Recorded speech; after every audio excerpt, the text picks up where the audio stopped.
Curiosity's not a sin, Harry, but you should exercise caution. It's a time strand. You're fraternizing with the enemy. There's the Cruciatus curse. And we'll celebrate a boy who was kind and honest and brave and true, right to the very end. Hey everyone, welcome to Hogwarts, a podcast. Hey everybody, welcome to another episode of Hogwarts, a podcast. We're doing Chapter 34, Priori Incantatem. Mollie is with us today. Hello! And before we get into it, I just wanted to refresh everybody's memories that me and Anna are going to the Wizarding World of Harry Potter in Orlando in June. We're going to be going the first week of June. We're going to have at least one fun thing planned, so stay tuned on the podcast and keep a watch on our Twitter and Instagram for any announcements that we might make surrounding that. We're hoping to interact with you guys while we're there, so keep a lookout for any of that kind of stuff. We have a couple of shout-outs. We have one. The first one is from, I think that's pronounced Aesthetic, Aehstetic, who says, this is on our first episode, by the way. They say, it's very nice, and I love Harry Potter, so I heard it, and it was amazing. That is in response to, if you go to Spotify, we actually have questions, they are generic questions put on every one of our episodes, just saying, what do you think of this episode? They're pretty cool. And she said it was very nice, and she heard it, and it's amazing. So thank you for that. We really appreciate it.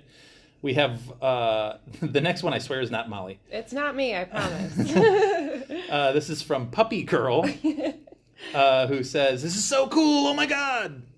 Thank you for that. All of the exclamation points are noted, too. We appreciate you. I like your name. Puppy Girl is this awesome name. Awesome name. We have Eloise, which is also an awesome name, who says, I love, love, love this, with a bunch of exclamation points. So we appreciate that, too. If you want to get a shout-out, or you want to interact with us in any way, shape, or form, go ahead and comment on that Spotify question. Participate in our polls, which I just want to comment on our polls really quick, because Mollie and I were taking a look at them before, which is kind of crazy. So the poll on our first episode is this your first time reading the series? This is literally Harry Potter and the Sorcerer's Stone, Chapter 1, The Boy Who Lived, poll. First time reading the series. Out of over 300 votes that we've had on this poll so far, so big sample size, 50.6% have said, yep, I'm excited to start the series. That's awesome. That's cool. That's cool that there's so many people still discovering Harry Potter in their own way, I guess.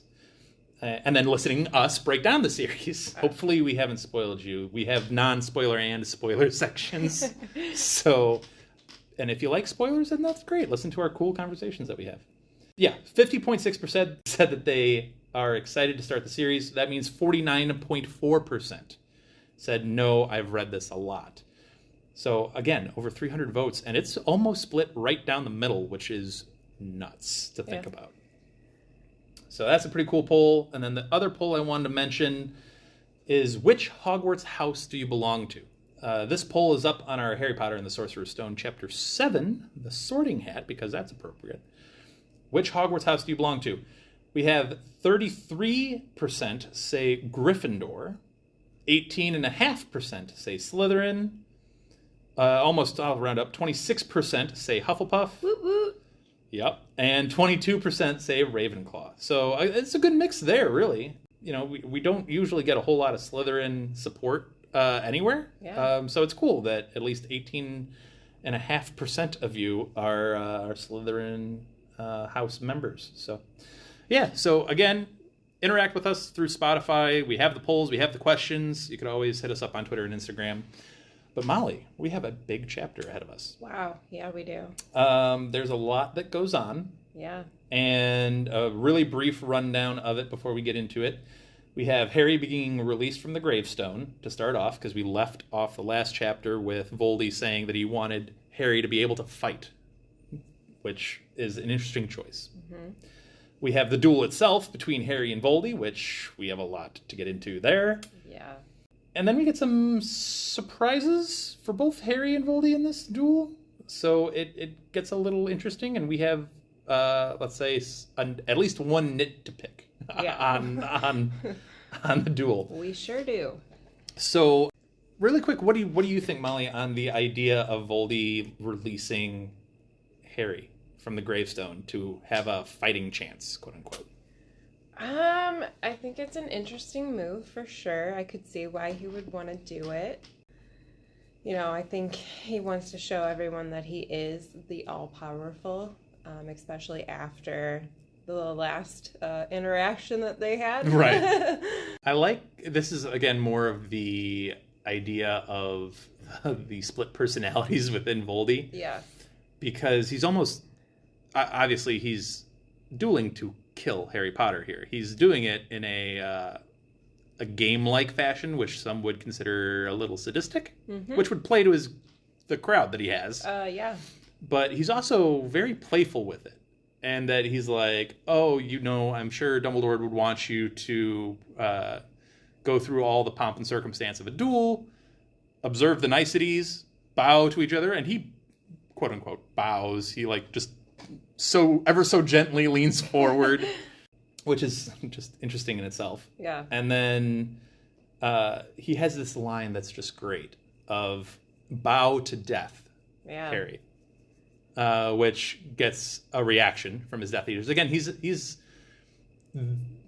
as much as his appearance is different from the Tom Riddle you meet from the diary in Chamber of Secrets, the charming showman is still very much there. Oh, yeah. He knows he's playing to a crowd, and he's playing it up a lot.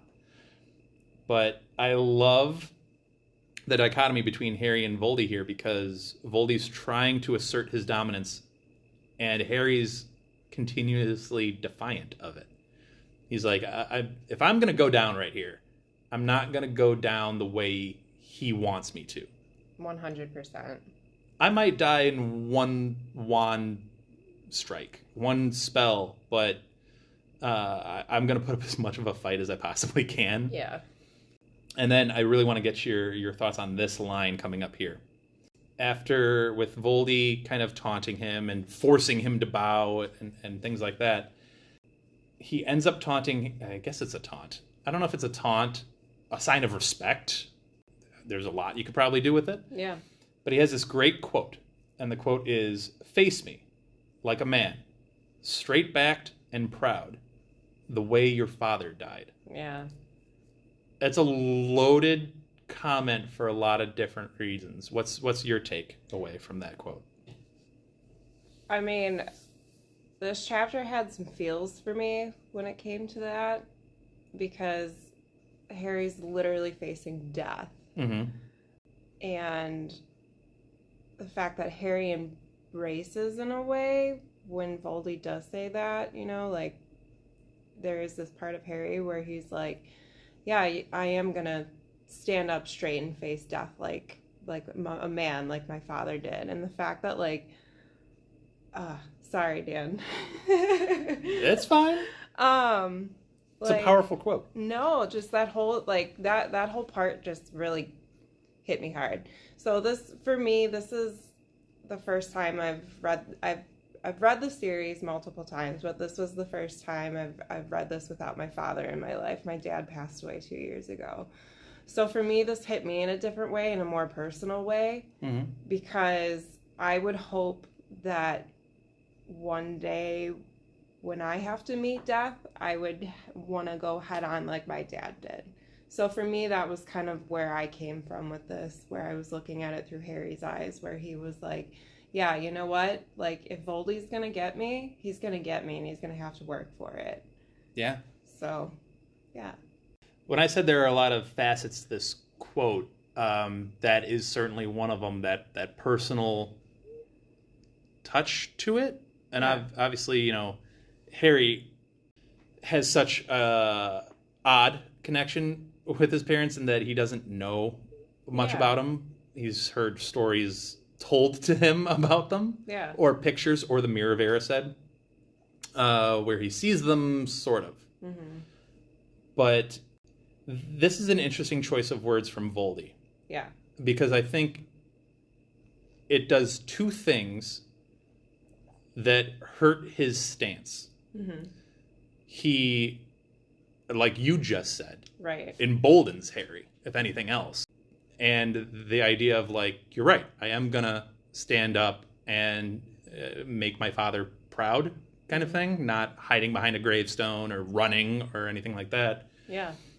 But at the same time, Voldy is giving, I think, a lot of respect to James. Yeah, definitely. And he's noting in so many, I mean, he says straight-backed and proud. Yeah. He's noting James died bravely. 100%. He's killed many individuals. He literally instills fear in everybody, including the circle of his followers that's around him. Yeah. And I wonder if any of them kind of took note of, like, wow, he's giving James Potter a lot of... Do you think any of them are jealous? Ooh. That he speaks of James Potter in a almost reverent way? Oh. Or a complimentary way? Yeah. That's a good question. I think that there's probably some that are, because it seems like everybody is vying to be... They're groveling. Voldy's, like, right-hand man, I wonder if Voldy almost respects it in a way that James didn't grovel. Yeah. Like all of them do. Right. Which makes you think, like, okay, so a Death Eater stands up to Voldy. Yeah. Voldy kills that Death Eater.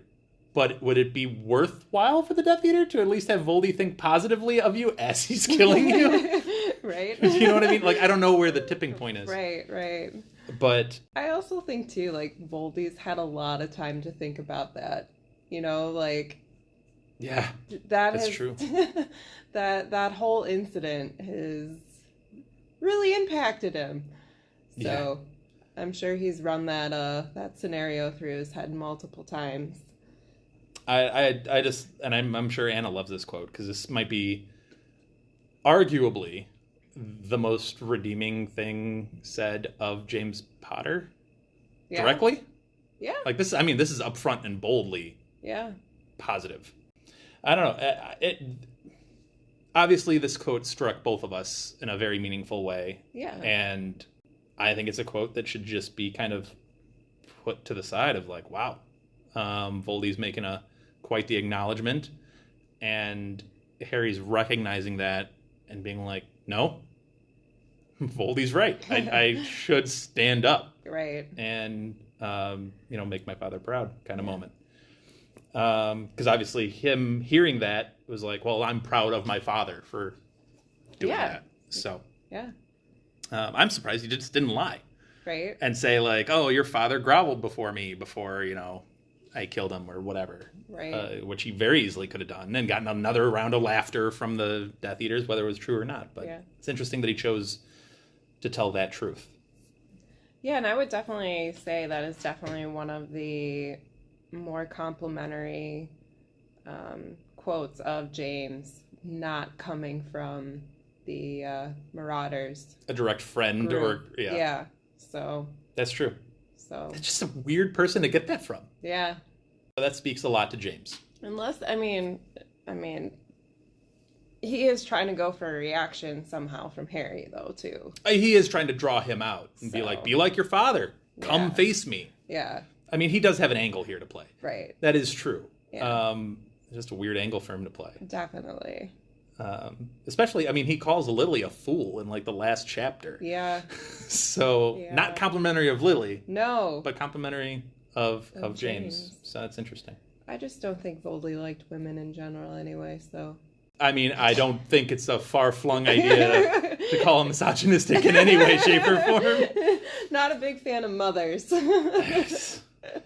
I mean, how many of the people encircling him right now are female that we know of? Yep. I mean, I guess there's a couple there that... I think Harry notes that he thinks there's maybe 30 Death Eaters encircling him, not including the ones that are vacant. So we end up getting to this duel. And there's a lot to talk about in the duel. Yeah. Voldy is very happy, I would say, to unleash all 3 of the unforgivable curses that we've talked about so many chapters ago. Mm-hmm. Starts off with Crucio, which Harry gives a wonderful description of how exactly that feels. White-hot knives, every fiber of his body, screaming loudly. Not a fun experience. The one I really want to dig into is Imperio. Mm-hmm. So we have the descriptions of Harry from a while ago, going through Moody's class and experiencing the Imperius Curse. And he obviously shows I don't want to call it a talent, but a resistance to it. Yeah. And I think if you're a Death Eater and you're watching this from the sidelines and you see someone not only resist the Imperius Curse, but so definitively and defiantly and strongly resist it, with Harry coming out of it with "I won't," yelling "I won't" in regards to bowing. Mm-hmm. And if I was a Death Eater and I saw a child throw off the Imperius Curse from the Dark Lord, I'd be like, bye now. What? What is going on? Yeah. And that kind of does the opposite of what Voldy wants. Yeah. He wants to show how Harry is not special, how Harry is not a very special boy. Mm-hmm. That's not helping your case. Not at all. I mean, if I'm Crab or Goyle, I just look to Lucian and what? What was that? Did that just happen? Did we just witness that? Yeah. I don't know. What are your thoughts on the whole Voldy putting the Imperius Curse and getting it thrown off? I mean, they're pretty in line with you. I did a little. I did some deep diving into curses and spells a little bit. Sweet. From these chapters. So I just got curious while I was reading them. Love it. Yeah. So, basically the Imperius Curse, it's one of the unforgivable ones. It was invented during the early Middle Ages. Ooh, interesting. Yeah. Okay. And it became an unforgivable curse in 1717. A long time ago. That's when they made them unforgivable. There's a lot more history on it that I found on the wiki. I looked at several different sites. So typically people with exceptional strengths of will are the ones that can resist it. And this is especially true for the Imperius Curse, because of the 3, it's the only one that people with strong wills can actually fight off. Okay. That's interesting. And the other thing too, because I was like, well, this seems like a lot of energy to cast this Imperius Curse on somebody and then to keep up with it. How many curses, Imperius curses, can you have placed on people? That seems like a lot of energy. It does. And it's how does it break concentration? Right. How do you not break concentration on that spell? How do you keep it active? Right. I couldn't find really any answers to that, but one thing that I did find that was pretty interesting was it's possible for someone who's Imperius to place someone else under the Imperius Curse. So that's why there was such when Voldy, was super popular at the time, that's why so many people were supposedly placed under the Imperius Curse, because it was like a chain. So crazy. Yeah. So I know that they said one of the Death Eaters had a particular talent for that, the Imperius Curse. Yeah. Mulciber, I want to say. Another funny thing that I did find was, so if you cast it poorly, if you're just not really good at casting the spell, it can have a pretty adverse effect on the person you cast it on. So there's a dude in St. Mungo's that believes he's a duck. Dang. Yeah. So hence why it's probably one of the unforgivable curses. It's interesting. For many reasons. For many reasons. It's interesting that it was labeled an unforgivable curse in the 1700s, because I can't imagine there was a strong sense of like free will Yeah. in 1700. Yeah. I can't imagine people would be like, no, people need their free will. Right. Back then, I don't know. Yeah. It was interesting. Yeah. So. I will say that all of what you just said kind of reinforces something that Anna and I talked about recently. Granted, it wasn't a spoiler section, although we'll keep this non-spoilers. But we just talked about Harry being a special boy and proving Voldy that he might be by throwing off this curse. And I think, to Anna's point, Anna really fought hard for the idea that, no, Harry is a special boy, and there's a lot of reasons why he is. I do have some counters to why there's reasons for him being able to throw this off easier than others. That being said, Harry does need to get credit for this. Yeah. I think Harry does deserve credit for this. And it might have something to do with whether you want to label it a taunt or not, I don't know. But him mentioning Harry's father in and around this, you're giving Harry an extra sense of like fortitude inside him to be like, and he's already shown defiance with the not bowing. That's why he's being put under this Imperius Curse. And that just sense of, I'm not going to give in to him. I'm not going to give in to him. I'm not going to do it. Yeah. Whatever he does to me, so be it. But I won't give in. And everything Voldy seems to be doing is just piling onto that. Yeah. And there is something to Harry about standing up and being like, no, I'm not going to take this. Right. So, and, we've talked about Harry being the son of Lily and James Potter, and obviously they were very talented, very gifted witches and wizards in their own sense. So he's inherited some of that magical talent. Mm-hmm. There is something about him that is different. Yeah.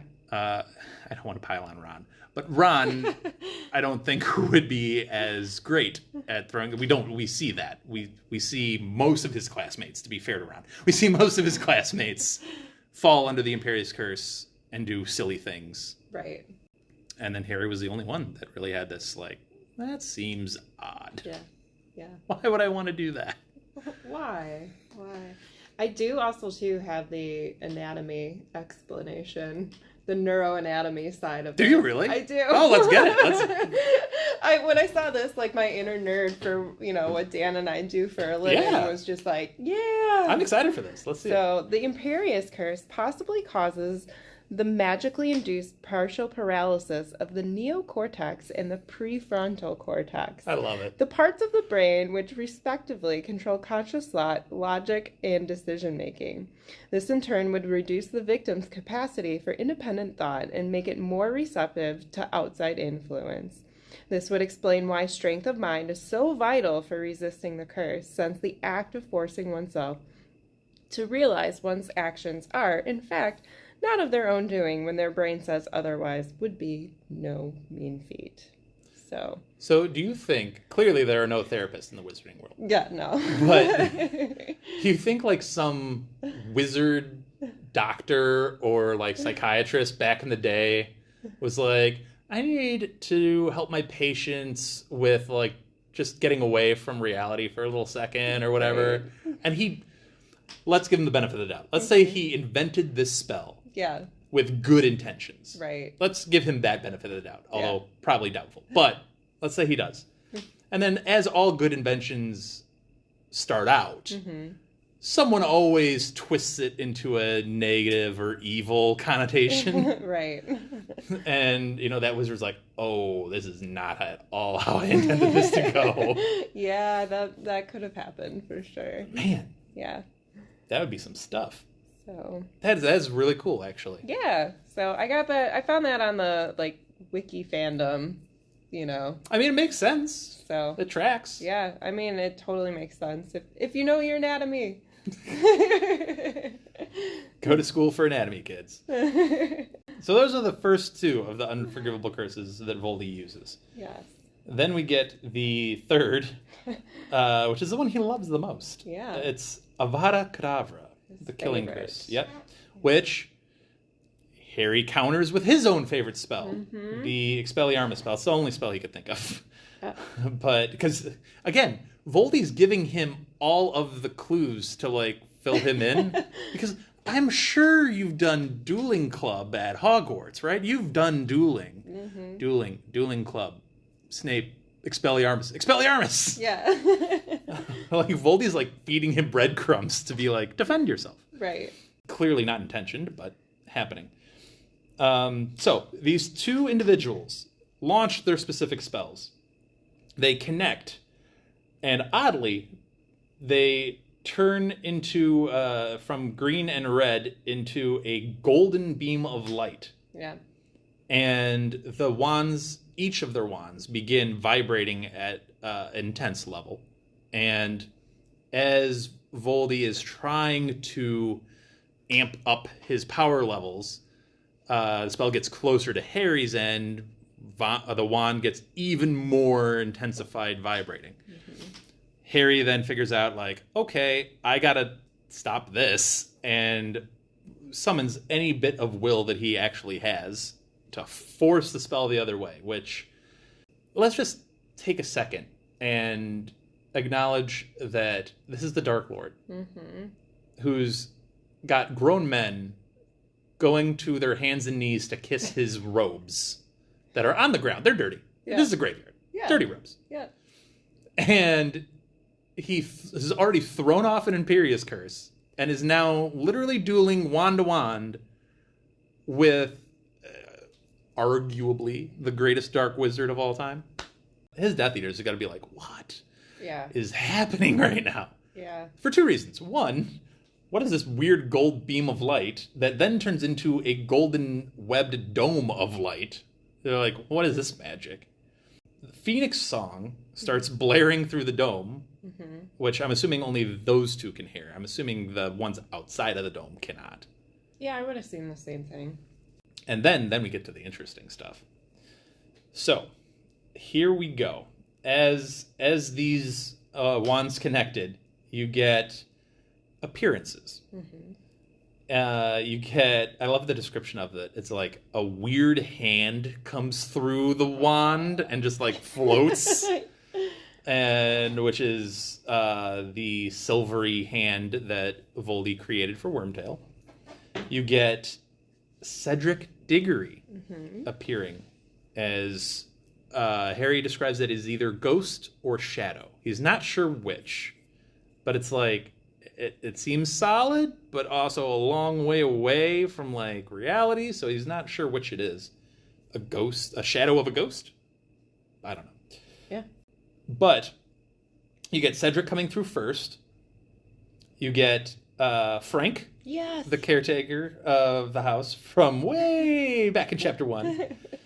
You get Bertha Jorkins. Then you get James, and then you get Lily. We'll get back to those last two in a second. But each one of them has words of encouragement for Harry. Yeah. So you just get more and more emboldening Harry. Yeah. Cedric's the first one to come out, and he's like, hold on, Harry. Hold on. Keep it going. You get Frank, who says, you fight him, boy.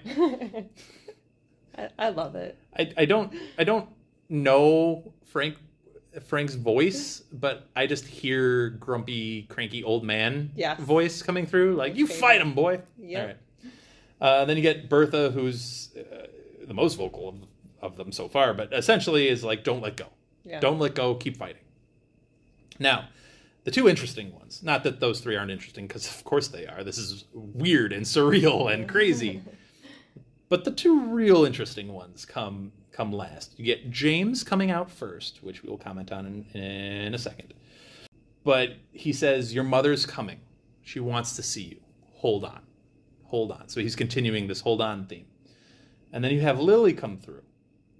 And she goes, she just like is all business straight out the gate. Like, when the connection is broken, we'll give you only moments. Like, you must get back to the port key. Yeah. So she's like, boom, boom, boom. To the point. Do you want to just start with our nitpick on this? Or do you want to talk about any of the other ghost shadows? I mean, I say let's just dive in. Okay.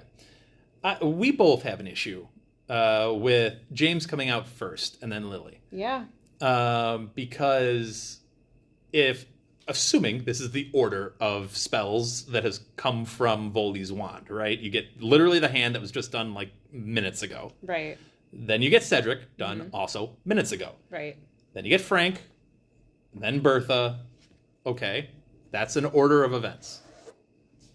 James should not be the next one out. It should be Lily, because after Lily died is when Harry was hit by the spell and Voldy went into whatever state of existence he went into.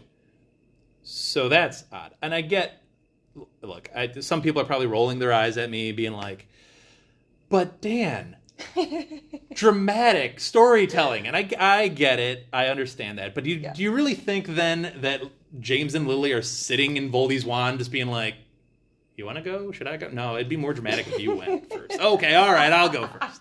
And that might fit James's personality. He might be throwing out those jabs of like, I'm just saying, if I go first, this whole thing is much more dramatic. I'm not...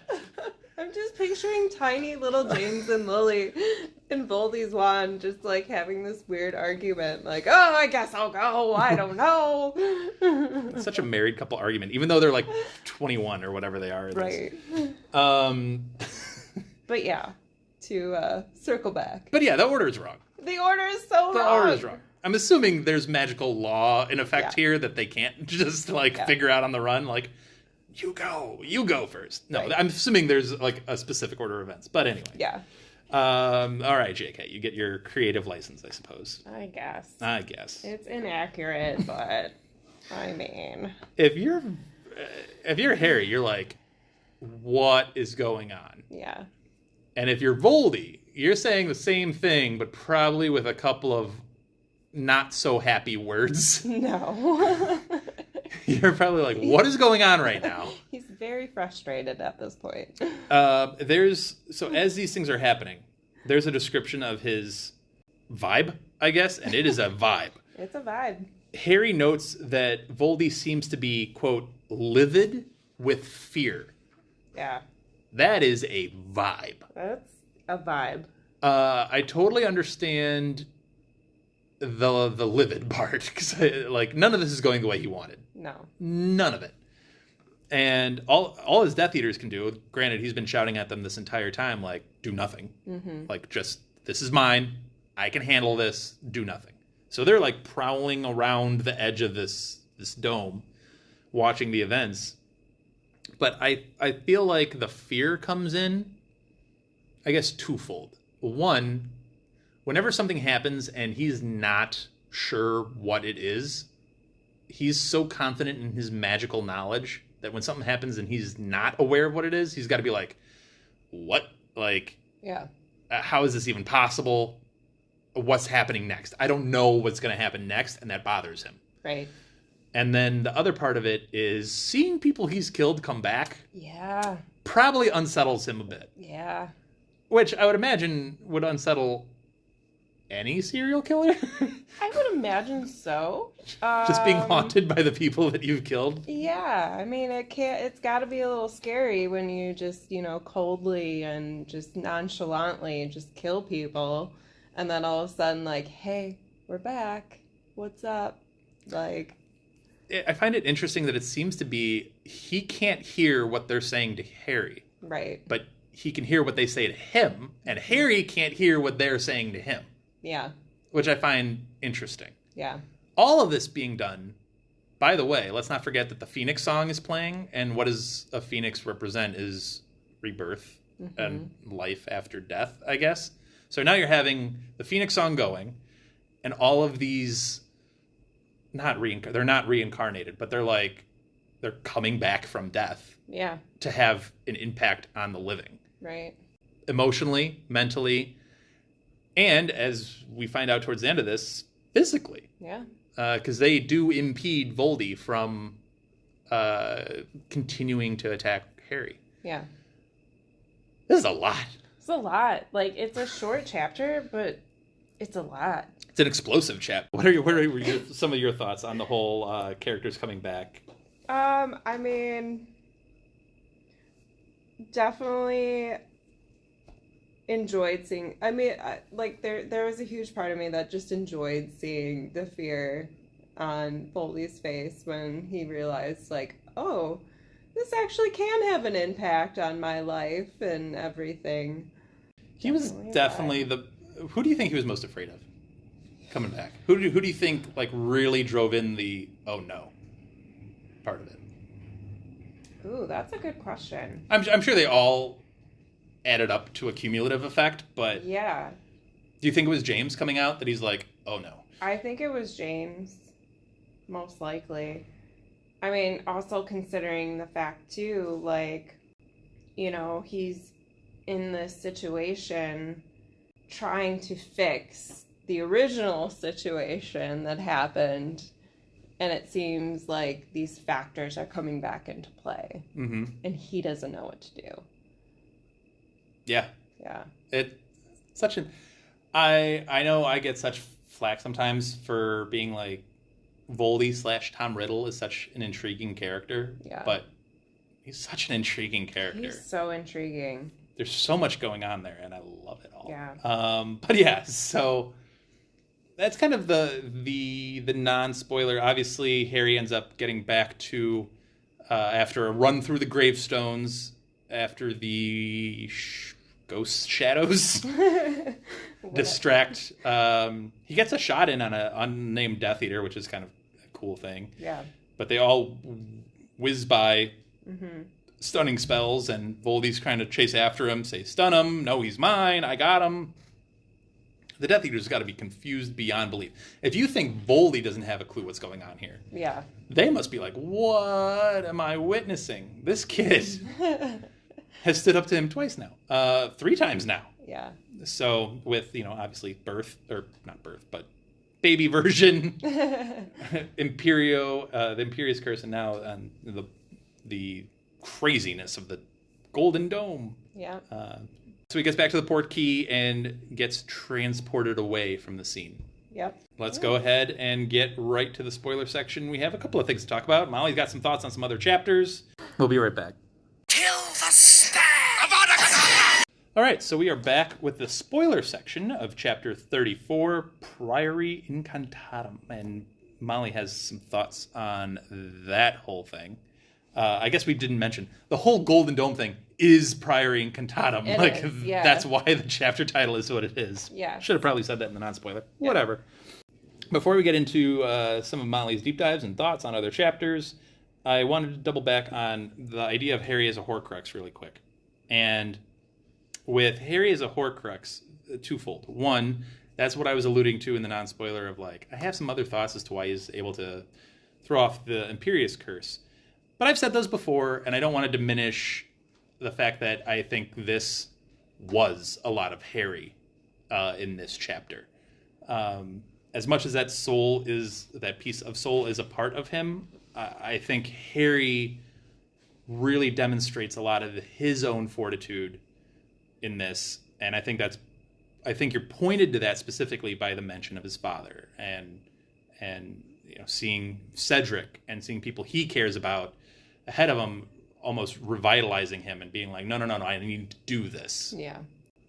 And that's Harry. Yeah. So props to Harry here.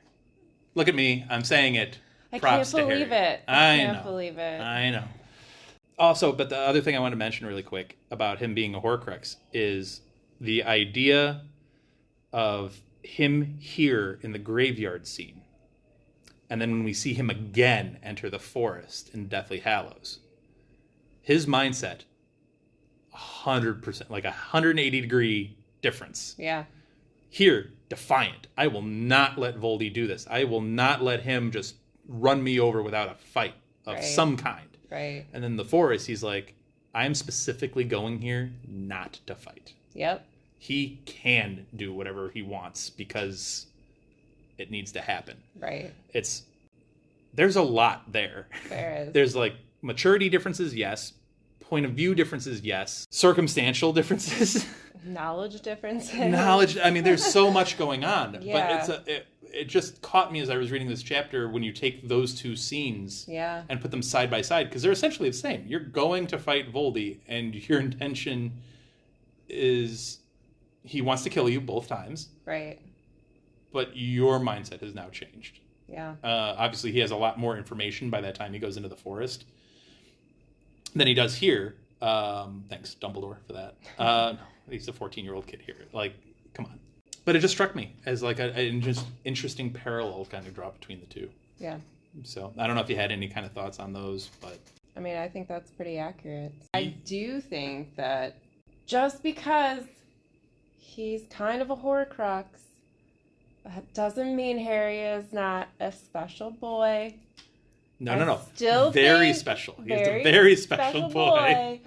I still think that he is very talented in his own regard. I feel like we've been a little too hard on him. What she's referring to, at least I think, I'm going to put words in your mouth for just a second, because you brought it up a little bit in our pre-episode prep. She has issues with Julie and I and our takes on the second task. Yeah. The floor is yours. What you got? I think he did get a lot of help. I will agree with you guys on that. Lot of help. Lot of significant amounts of help. But everybody had help. Everybody did. Everybody had help. Everyone. Cedric had help. That much help? Yes, I really think that they've all had help. Literally go that way? Literally pointing him in the right direction? I mean, I think that they all had help. I'm just saying that, and I'm going to put my foot down and say we've been too harsh and that they've all had help. I've said that about 10 times now. Okay. All right. Molly's stance. They all had help. Yeah, I mean, he was... But that's true. To your point, they did all have help. Right. They all had varying degrees of help. And I will give you that the first task specifically, even though Moody, literally, dude, what are you good at? Come on. Think, what can you do? Oh, flying. Okay, yeah, you finally got there. Yeah. Good for you. Yeah. That being said, the first task was at least him doing it. Yeah. It was on him to actually do it, and he did it. Great on Harry for that. Right. The second task, though. But at the end of the day, he was the one that still had to make the decisions to get to where he needed to be. So I have follow-ups to this, but I'll save it for the next chapter because it kind of comes back around in the next chapter a little bit. And I pulled some quotes from the next chapter that I want Mollie's thoughts on. If we're giving all of this credit to Harry Potter. Did you have any thoughts from any of the other episodes other than the second task, Kate? I just have to say I loved your and Anna's take on Lucius cutting out newspaper profit clippings and sending them to Draco, because my mind just went and branched off on so many different things that I think Lucius is now doing in my head. Like, Lucius now to me has a weekend day. He takes his Saturday and makes vision boards and do you think art has an arts and crafts time. You know how some people just have that website on their computer or on their phones that they don't want anybody to know that they look at that website? Do you think Lucius and all of his muggle hate goes on Pinterest? Yes. And just looks up all of these Pinterest. Not that Pinterest was around in the 1990s when this was going on. but he would. Were. Yes, he would have if it were a thing. And he would get all of the craft ideas and do them all. What do you think is Lucius' best crafting?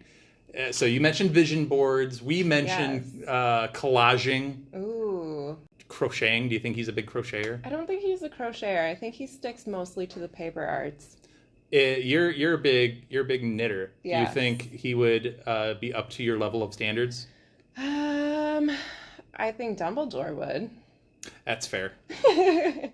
But do you think these people actually physically hand knit, or do they just set a wand to just have the knitting materials do their thing? Well, since this is a big chapter on wand lore, I think that with wands, there is some kind of magic beyond our knowledge of them. Okay. and like the wands shift, like loyalty, and like they mimic, whoever wields the wand. So yes, maybe the wands and the instruments are doing the actual knitting, but I still think that there's a part of the person in it. Okay. Oh, so kind of like Rita's quill that she has that we talked about last time. Right, exactly. A lot of people have actually mentioned that to me, that part of that episode, and they're like, oh, that is so good. Yes. Speaking of Rita. Yeah. So I don't know if you heard in one of our last chapters, but we discussed that when Voldy was telling the story of his return to prominence in all of his glory, he mentioned that Peter Pettigrew was getting information from rats, meaning he can literally communicate with rats, which has answered some of our questions from before, like can an animagus speak to other animals and whatever have you. So we've gotten some confirmation that at least he could speak to rats. Well, let's say he could speak to other animals as well. Like Anna and I were like, Anna thought that Peter couldn't talk to the other marauders because he wasn't intelligent enough to speak dog. But like Sirius and James could figure out the languages, whatever. Yeah. I think if you're an animagus, you could communicate with whatever animal or creature, whatever. Right. But if you could, we also introduced the idea of Peter using some of James and Sirius's old pickup lines to get Bertha in the pub. So I'm putting some things together here, but what if, Mollie, if you're listening and you've heard some of Mollie and I's episodes before, you probably are guessing what's coming, but I want to ship a character with Peter Pettigrew. Yes. And I want to ship another animagus with Peter Pettigrew, and that animagus is Rita Skeeter. Ooh. Yeah. Oh, I love it. Mollie, do I have a ship name for you? Oh, I'm ready. Are you ready for this? I'm ready. Reader Skeeter Grew. Yes. Right? Best ship name ever. Best ship name ever. Reader, R-I-T-E-R, Skeeter Grew. It works. Reader Skeeter Grew. Yep. I like it. Dude, they would make some pretty interesting children. Yeah, you got a beetle and a rat. Yeah, beetle and a rat. Well, you can imagine all of the information that he can get for her articles. Yep. It'd be a great pairing that I think really needs to.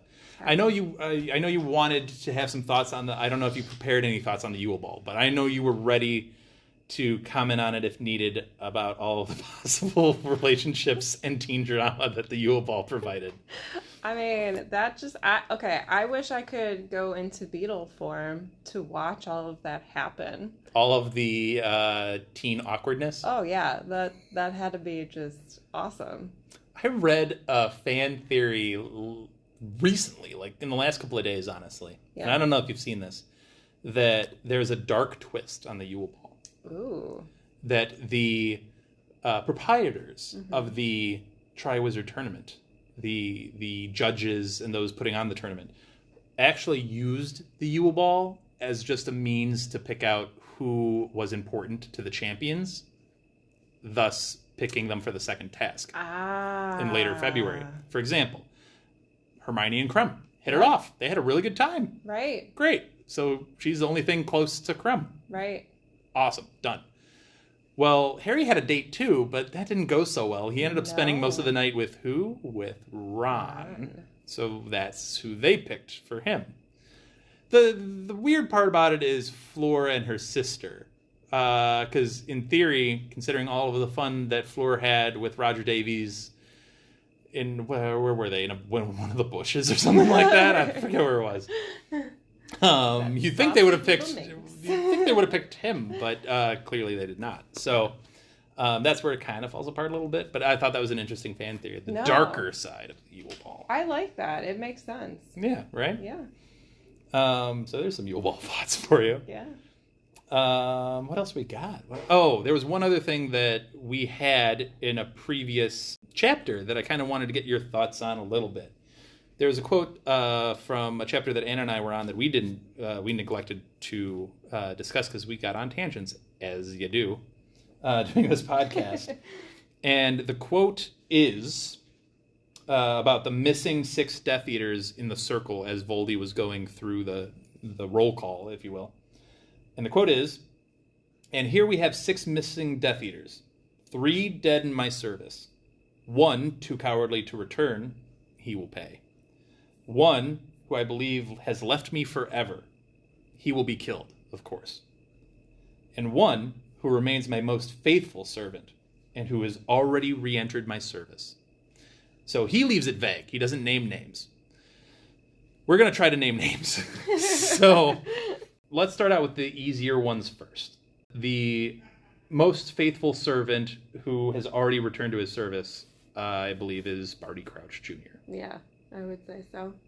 The 1 too cowardly to return is Igor Karkaroff. Gotta be Igor. Right? The 1 who he believes has left him forever, I believe, is Severus Snape. I think so. Because if he was a Death Eater, Yeah. and then all of a sudden you find out that Snape is under the guard of Dumbledore, or Dumbledore's, right-hand man at Hogwarts, you feel like, okay, that ship has sailed. Yeah. Then, now, the question that's interesting is 3 dead in my service. Well, we know of 2 for sure, because they were mentioned in the trials, in the Pensieve chapter that Harry sees. Mm-hmm. And that's Rosier and Wilkes. They both died fighting off orders, so they wouldn't get arrested. The 3rd one, I don't know. I don't know for sure. Yeah. And when Anna and I were talking about it, we were discussing maybe the idea of Regulus, which could make sense in that he's a Death Eater. Yep. And he did die. The tricky part is not exactly in Voldy's service. Right. Specifically against Voldy. Right. So I don't know if Regulus can be counted on there. Yeah. I don't know who that 3rd one is.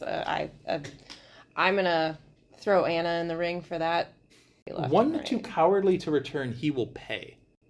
I mean, I get that she's trying to probably switch up her word choice, but right, he means death, right? Yeah. Like, I don't think he's gonna just torture him. I mean, unless it's just a delayed return, he comes back eventually. But I would assume it's torture than kill. I mean, we can... or he gives them to the Death Eaters. Do with him what you think is the appropriate punishment. That gets into a tricky conversation, too, which we can talk about more in the next chapter, because Barty Crouch Jr. gets into what he thinks should happen. Yeah. Which is kind of an interesting discussion. I think you will wrap up the spoiler section. It's not really a spoiler, I don't think, unless you have some spoilers, but we'll... wrap it up with, you did a little bit of a deep dive on Priori Incantatem. Is that right? Yeah. So again, I was like, I don't know, I think the idea of wand lore is pretty cool. Mm-hmm. Just, the idea of magic. But yeah, so I just did a little bit of deep dive on the spell itself. And, JK gets a lot of her spells from Latin. So it is Latin for prior incantation or previous spell. And it is very, very rare, and obviously it has to do with 2 wands from the same core that duel. And that would make it very rare, assuming. Yes. It doesn't happen often. So basically, it's a battle of wills, and that little golden bead of light that's getting passed back and forth during that is like the will. So when that little bead of light gets to the other's wand, that denotes the winner. So, and the winner's wand forces the loser's wand to produce echoes of the most recent spells performed in reverse order. So clearly that's when, the hand comes out. Cedric.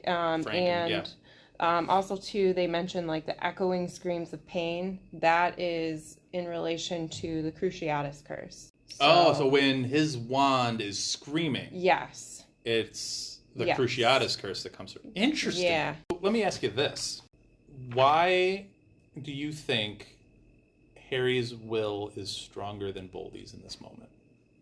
I think it's because of everything leading up to that. I think it's him wanting to fight like his father fought. I think it's the provocation of everything that led up to that point. I think, honestly, Harry wants to live more.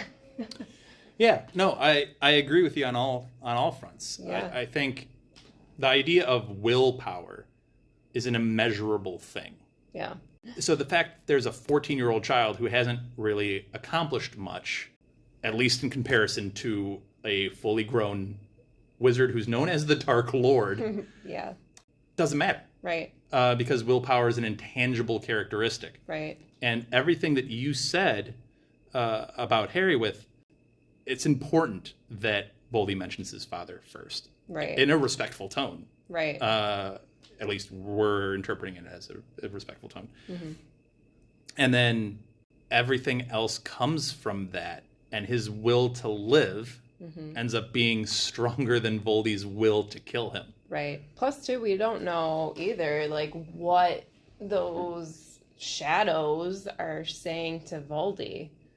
We don't know how that's affecting Voldy's psychological. Sorry, this is breaking the serious tone. Yeah. But can you imagine, like, Lily just going into full, like, mom rant? Oh, God. Yeah. Like a whole, like, Mollie Weasley, like, Right. tone. Right. Not my son, you... Yep. Yeah. Yeah. Oh, man. Now I need a Lily Potter mom rant. Absolutely. But no, and I don't know if this comes into it, but Harry has one life to protect, his own, and he feels pretty strongly that he should live. Right. Voldy's killed how many people? Right. It's like old hat for him at this point, and I get that he really, really wants to kill this one specific individual. Right. But, and maybe after he threw off the Imperius Curse and after the Wanskin, he's maybe like, okay, I should treat this more seriously than I may have been. Right. Because he was very playful with the whole thing, and now it's like, oh, wait, this is serious. Right. I need to, like, refocus, and that refocus comes too late. Yeah. I also wonder, too, like, how much, you know, when you're thinking of, like, life and death, you think of souls, right? Mm-hmm. Well, Voldy has his soul split. Also a very Harry's valid point. is intact. Mm-hmm. How much, if you want to go the philosophical route of that, like, how much does that play in effect? Sure. No, that's an excellent point. I'd agree with that, too. So, Harry's got that very strong advantage in this. Yeah. I'd completely agree with it. That it's this duel between the two of them, subtly, I think. We're reading into it a lot. yeah. It's subtly, but points to a lot of the differences between the two. Yeah. Which, obviously, if you're reading this for the first time, A, why are you listening to us right now? You're in the spoiler section. Yeah. But B, you don't pick up on some of that. You don't pick Right. up on the split his soul into 8 pieces. Right. Like one more than he even intended to do, which Exactly. further destabilized him. Right. So there's so much to this. Yeah. And it's just a quick little 11-page chapter. I know. So- There really is. A lot of impactful short chapters here at the end of Goblet of Fire. Yeah. But if you don't have anything else, I think we'll wrap it up. Yeah. So we will wrap it up for chapter 34, 34. Priori Incantatem. Yeah. And we will see you next week for chapter 35, Veritaserum. Yeah. So, and that's a loaded chapter, so buckle in for that one. In the meantime, like I said at the beginning of the episode, go ahead and join the conversation by commenting on Spotify and Twitter and Instagram, and hit us up on all of the socials. And we will try to shout you out. We will try to engage you in the conversation. We will see you next week. Bye. So, thanks for listening. Thank you for listening to Hogwarts, a podcast. If you like what you've heard, please click the subscribe button on your preferred podcasting app and follow us on Twitter and Instagram at Hogwarts a Pod.